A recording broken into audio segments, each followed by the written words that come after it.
La siguiente persona que nos acompaña esta tarde en el Juntamiento de la Carraila es Marisa Rubio García, es natural de Abarán, es licenciada en Historia de Arte, profesora de instituto durante la etapa 2003-2021 en Castilla-La Mancha y desde 2021 pues profesora titular de la Escuela Superior de Diseño de la Región de Murcia. Allá por el año 1996, en el programa de festejos de Abarán, presentó un artículo que resumía, ¿no?, las conclusiones de su trabajo fin de licenciatura, y la tuvimos también, evidentemente engañada, no hay otra forma, en las primeras y segundas jornadas de investigación y divulgación de la Asociación Cultural La Carraila. En el año 2012 nos habló del retablo del altar mayor de la iglesia de San Pablo, de aquí de Abarán, y en el año 2010, en las primeras jornadas, pues resumió y complementó su estudio sobre la Noria Grande de Abarán en el periodo 1805-1995. Bueno, pues nada, pues aprovechando que la temática, evidentemente, hemos recurrido a ella, a Marisa, y hoy nos va a hablar sobre la Noria Grande a través de los diferentes momentos de su construcción. Pues nada, cuando quieras.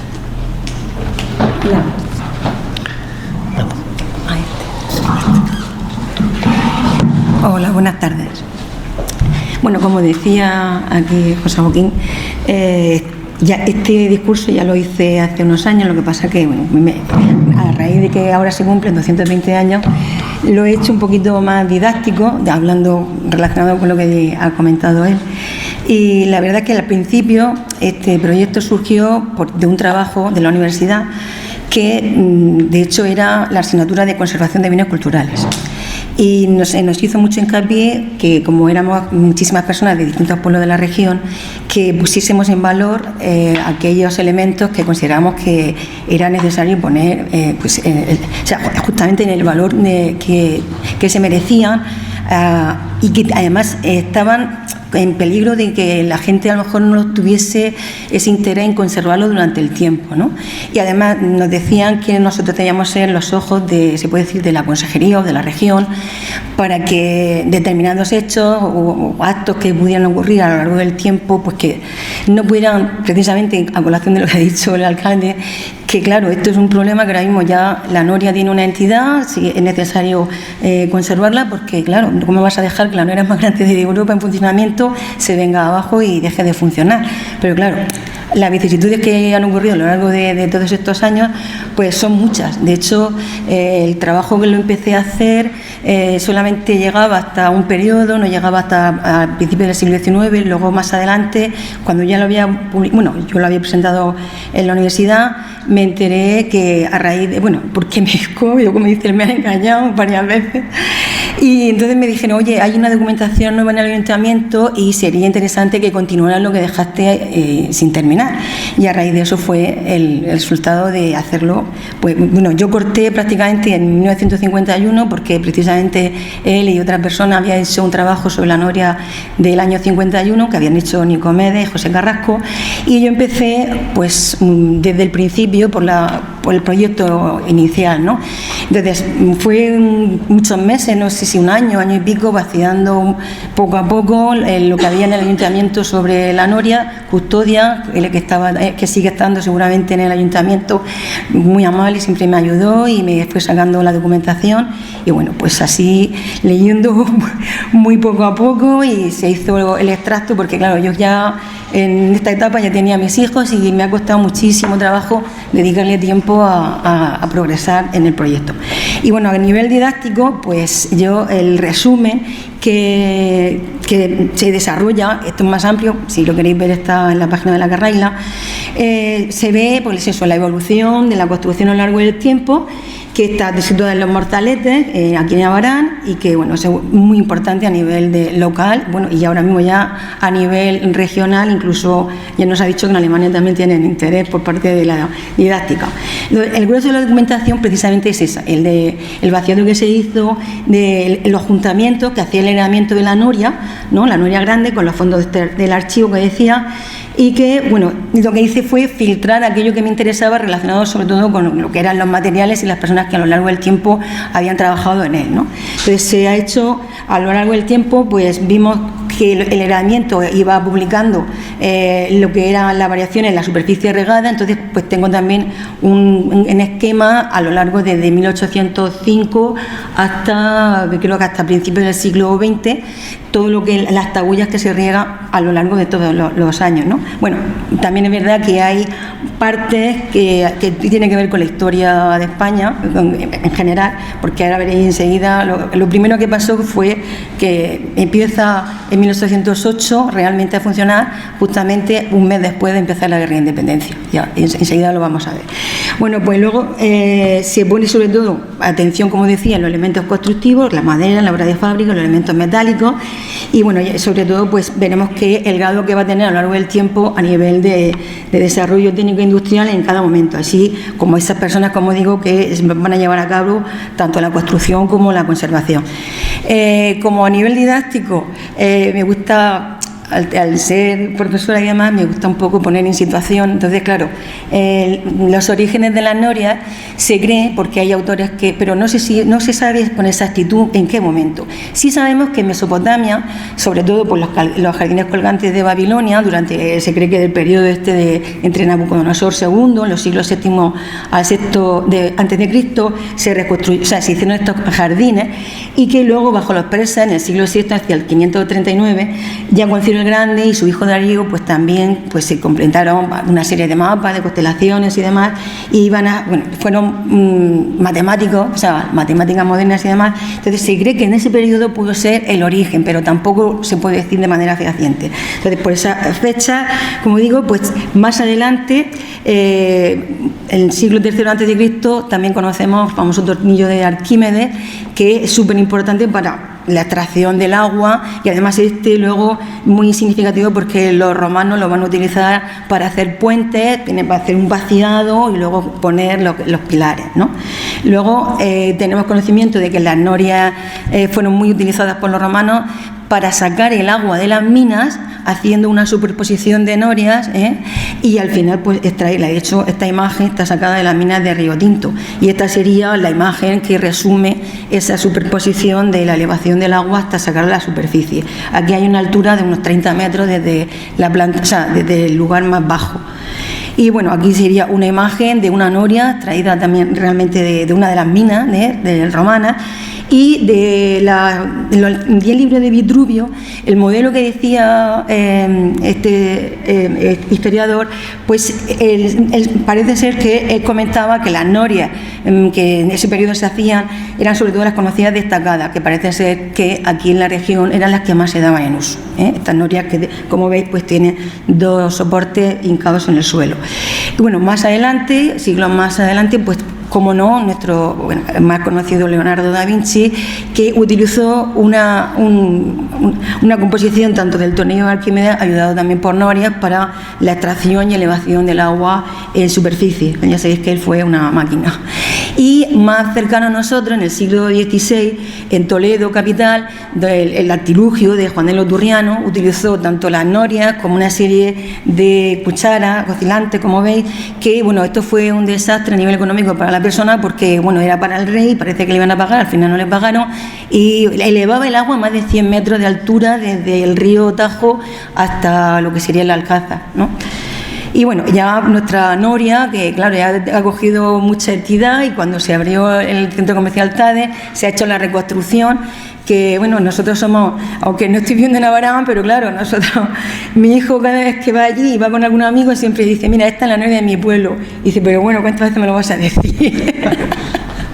Es verdad que aquí se ve muy bien la estructura, sobre todo está hecha en hierro, ¿no? Es más metálica que de madera, la nuestra lleva más partes también de madera, además la hacen. La que es más original, pues yo creo que tiene también su parte más romántica, porque la madera le da un efecto menos hidráulico, menos metálico, ¿no? Y aquí ya tenemos pues la trayectoria que la ha hecho en síntesis desde 1805, es cuando el proyecto de Licián ya se habla de hacerla, aunque realmente no se pone en funcionamiento hasta 1808, que como comentaba es cuando el año que estalla la Guerra de Independencia, justo, o sea, en mayo estalla la Guerra de Independencia y el 8 de junio, un mes más tarde, empieza realmente el funcionamiento. Bueno, ahora también diré que eso iba a empezar antes, pero hubo un problema porque en el proyecto de Licián, lo voy a comentar, lo voy a dejar ahí, ¿no? Bueno, pues todo eso se hace posible porque tuvieron que pedir ayuda a la encomienda de Ricote y que, bueno, en ese momento el gobernador, y a través de la persona que lo llevaba, que era el duque de la Roca, que era el ayo en ese momento de los infantes de los reyes, era el hijo pequeño de Carlos IV, Francisco de Paula. En el 1815, puesto que hay un periodo que se pierde por el tema de la guerra, no se tiene conocimiento y entonces sabemos que ahí pasó algo, o sea, se destruyó y tuvieron que reconstruirla en ese periodo porque ya se rehizo de nuevo a causa de la guerra. O sea, que fijaos qué fatalidad, ¿no? Luego, entre 1818 y 1873 hay un salto de documentación en el tiempo, de hecho coincide durante el periodo del gobierno de Fernando VII hasta 1833, ya sabéis que cuando empieza su hija Isabel II, y entonces al principio, bueno, ya sabemos lo de las guerras carlistas y demás, que hubo ahí también problemas a nivel histórico, y también hay un fallo de documentación en el año 1873 cuando empieza la Primera República. Luego en 1874, que fue el periodo denominado de la Restauración Borbónica, y ya con Alfonso XII y Alfonso XIII, ya desde 1874 hasta el primer tercio del siglo XX, se hace la nueva reconstrucción por José Caballero Pérez. Hacia el año 1900 la noria ya pasó de manos del heredamiento a manos de don Nicolás Gómez Tornero, y ya pues no se tiene constancia exactamente cuándo pasa de nuevo al heredamiento, pues se cree que aproximadamente él muere hacia 1967, o sea que se supone que volvería a manos del heredamiento. Luego en 1915 la noria crece en tamaño conforme se van a ir haciendo las reconstrucciones y alcanzó su mayor extensión este año, de hecho emplearon mayor cantidad de hierro. En 1926 sufrió una reparación en profundidad y aquí ya interviene Nicomedes Caballero. De hecho, en 1912 fue cuando murió José Pérez y ya su hijo se hace cargo. Y luego en 1951, que fue la última reconstrucción, bueno, la última no, la penúltima, porque esta se ha hecho recientemente, ¿no? Ya es Nicomedes Caballero López y José Carrasco, en 1951. Y bueno, y respecto a lo que hay de documentación, pues desde 1881 hasta 1995, que fue el año en que terminé de hacer el estudio, exceptuando los años de la guerra civil y algún año discontinuo y demás, pues se tienen prácticamente registradas todos los actos del apuntamiento. Aquí hay un resumen donde aparecen las personas principales que o hicieron la edificación y restauración o solo restauración. Tenemos a Miguel Sánchez, que era de Blanca, José Molina, su sobrino, el primero que es el que está cuando el proyecto de Licián hace la edificación y restauración, José Molina y su sobrino en 1818 la restauración, José Velandrino, también de Abarán, de 57 a 1881, otra restauración, José Sánchez, que era de Blanca, otra restauración, Pedro Sánchez, que era de Lorquí, restauración, Nicolás Sánchez de Archena, restauración, José Caballero, que es José Caballero Pérez, edificación y restauración entre 1881 y 1900, José Caballero, que ya el hijo de Nicomedes, edificación y restauración. Luego ya pasa Nicomedes Caballero, que como decía, en 1912 él muere, José Caballero, y se hace cargo de su hijo, y ya a partir de aquí, de 1912, se hace cargo Nicomedes. Luego, en 1951, será José Carrasco junto con Nicomedes, que le llamaban el Rojico, los que hacen la restauración. Y luego también que van a otra persona del pueblo, conocida, Antonio Gómez Gómez, conocido como Marieta, que estuvo hasta 2014 llevando pues los arreglos de la noria. Bueno, aquí ya he puesto a Francisco Licián y bueno, no voy a desarrollar los 18 puntos que dice él, ¿no?, de la construcción, pero bueno, era de Crevillente, maestro de obra de la Real Academia de San Carlos y profesor. Y he puntualizado algunas de ellas porque, y sobre todo, pues, algunas de las cosas que dice relacionado con la calidad que tenía que tener y cómo se tenía que hacer, sobre todo la obra. Decía, los sillones solosas para el pavimento del cauce han de tener 15 dedos de espesor. El pavimento ha de ser de cantería de buena calidad. Las baldosas han de llevar montas a caballo, que se verifique ser un rebajo de 3 dedos. Se debía apisonar. Nunca podrá el asentista separarse un ápice del plan y sus capítulos, porque de lo contrario, hasta cuando se le advienta a algún defecto que contradiga esto, se le puede demoler. Y eso ocurrió en 1808, en abril, 2 meses antes, que antes lo comentaba, se derrulló parte de los muros, de uno de los muros que soportaba la noria, y entonces tuvieron que rehacerlo y por eso empezó a funcionar en junio. O sea que empezó todo con mucha problemática. Este era el proyecto de las canales que se estaba haciendo el Licián cuando le dicen que el encargo de hacer el proyecto para el asentamiento donde se iba a ubicar la noria. O sea que primero la canal que llega desde el Mejú, que deriva hasta donde sería la acogida del agua, donde empezaría la elevación. Y este es el señor que citaba antes, el duque de la Roca, que era el gobernador de la encomienda, que estaba en relación al infante de Francisco de Paula, o sea, el hijo más pequeño de los reyes María Luisa de Parma y Carlos IV.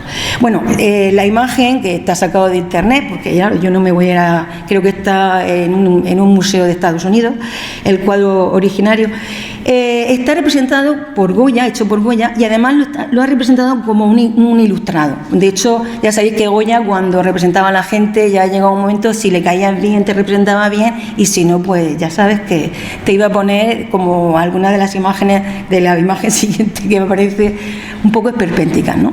Bueno, pues, ¿qué ocurre? Que hubo varias misivas, no solo una, ¿no? Entonces, ellos se comprometen a sufragar los gastos, eran 23.050 reales, se iban a devolver con el cobro del diezmo, con la calidad de reintegro, dicen, el término de 4 más, según le estime conveniente su excelencia, con obligación de contribuir también a las reparaciones, y la de pagar de dote de 12 una y no de 10 como expusieron en su solicitud. O sea, creo que las personas de Abarán que le hicieron la petición querían pagar el diezmo, las 10, y ellos le piden que el 12, pero es que, aunque parezca que iba un poco extenso, es que se cobraba el 15, no el 10 ni el 12, sino que el 15, y se lo rebajaron al 12. Y bueno, pues aquí tenemos a Francisco de Paula, que es el hijo que está entre sus padres, ¿no? Y ya con lo que decía, algunas personas, que el padre es el hermano de Carlos IV que está detrás, o la hermana que está detrás de Fernando VII, que se encuentra, lo estáis viendo a la izquierda de la imagen, pues eso, Goya, que le caía muy bien, pues lo representaba genial, y los que no, pues con un carácter que se notaba bastante. Bueno, lo de la mancha se cree que estaba de moda ponerse así como unos lunares grandes en la época, aunque siempre se ha pensado que no le quitó ni el defecto de la mancha. Si tenía una mancha, pues te la ponía porque no le caía nada bien. Y además el mentón hundido, de hecho a María Luisa de Parma le pasa eso, tenía el mentón hundido, se cree que le faltaban dientes porque tuvo 8 embarazos, en fin, que fue perdiendo la mujer dientes con el paso del tiempo. Pero bueno, vamos a volver a la Nuria, pues si no, como es mi especialidad lo de hablar de obras, pues me enrollo mucho. Entonces, ¿qué pasa? ¿Por qué he puesto esta imagen? Porque se le hace la petición, hablaban de que, bueno, habían tenido problemas de todo tipo, la nieve, las tercianas, que eran unas fiebres que daban en aquella época, y que el cultivo era de limones y naranjas principalmente, y entonces el agua que se sacaba era de esta, se llamaba de la noria de sangre, era con mulos, con burros dando vueltas continuamente, ¿no? Entonces necesitaban extender, ampliar en el tamaño, o sea, lo que era la tierra de regadío, para que poder tener pues mayor cantidad y poder vivir de una forma, pues no, más personas que pudieran vivir de la tierra, ¿no?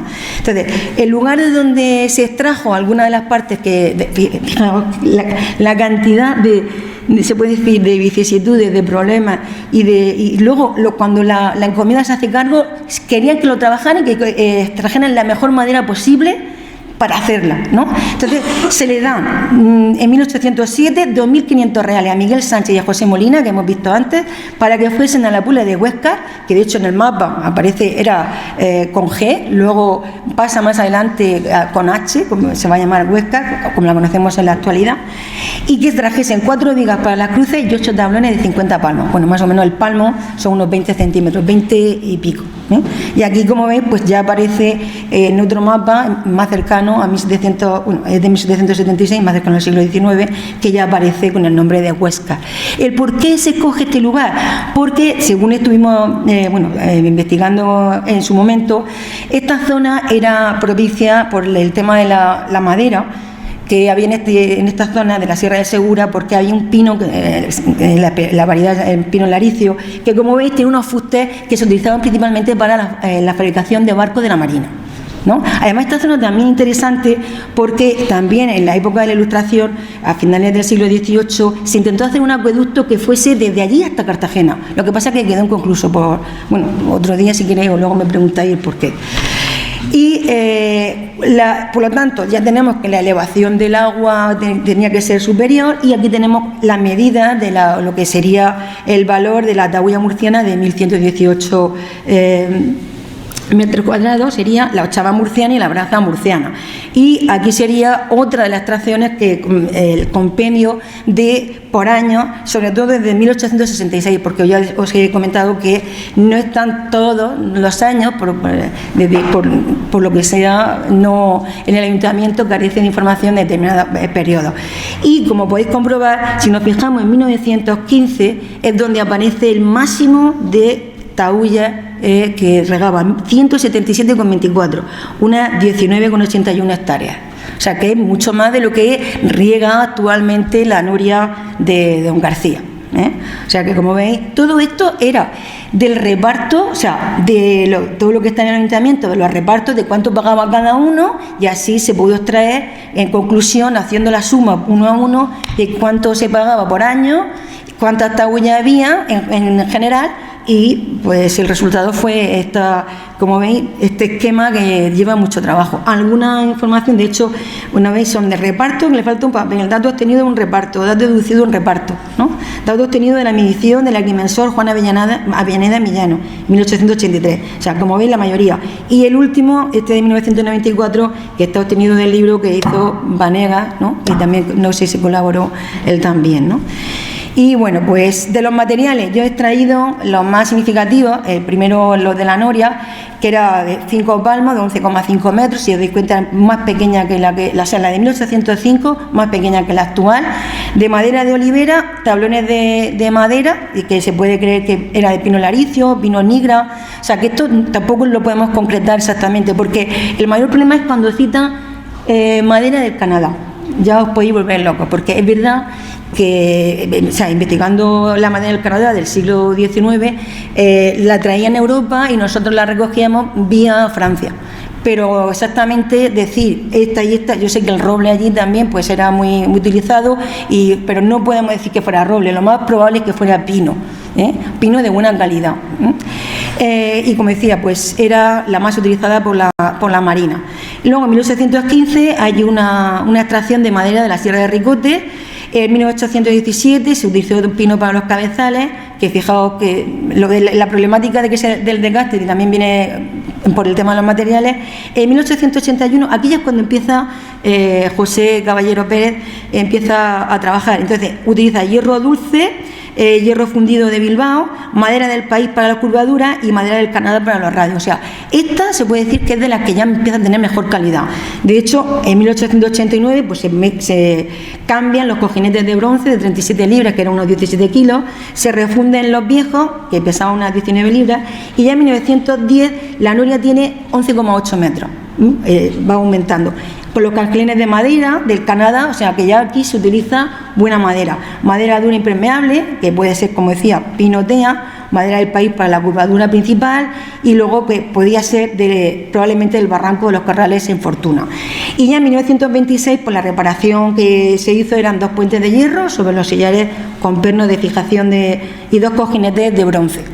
Y bueno, pues poco más que el aspecto que tenía antes de hacer el Parque de las Norias. De hecho, esta está sacada del libro de él, de José Martínez y de Vanegas. Era el aspecto que tenía. Lo interesante aquí, pues que tenía una parte de ladrillo que tapaba el frontal, y eso era principalmente para evitar que el viento sacara el agua fuera, ¿eh? Y bueno, aquí sí que es verdad que otra de los elementos que decía, que como veis hay cambio entre el proyecto original y cómo está, es más parecido a la actualidad, y es que el muro, como veis aquí, hay un arco de medio punto que sobresale mucho más arriba. Aquí prácticamente esa parte del muro se parece más a la anterior que a lo que hay en la actualidad.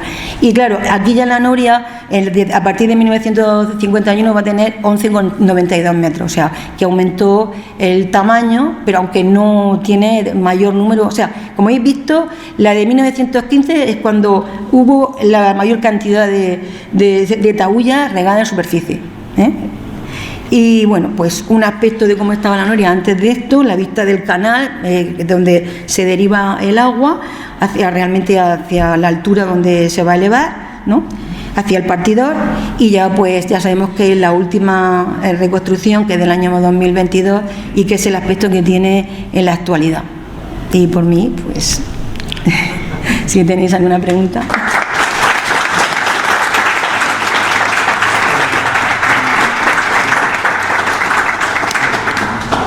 Muchas gracias, Marisa. Vale.